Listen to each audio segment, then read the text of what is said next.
Hi everyone, this is Simple Dad here. In this video, I'll show you how to detect colors using a Samsung S25 Ultra. So with the S25 Ultra, you have a color detector mode where basically you can point your S25 Ultra camera to a color and it'll basically tell you what that color is exactly. So let me show you how to turn this feature on. So here first you need to go ahead and open up the camera app. Now here from the bottom, you're going to go ahead and find more. Now go ahead and find the eye icon. Go ahead and tap on this.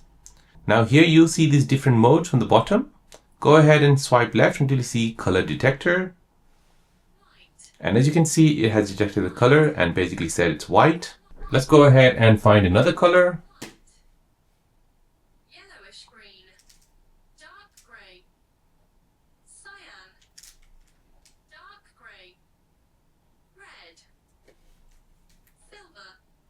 And there you go guys, once you point the camera to an object, it'll basically detect the color and it'll say the color for you. So there you go guys, that is how to use a color detector on your Samsung S25 Ultra. If you're new on the channel and you want to find out more about your iPhone, your Android phone or any other social media apps, then don't forget to subscribe to this channel to become a part of the Simple Dad community. Hit the like button if you find this video useful.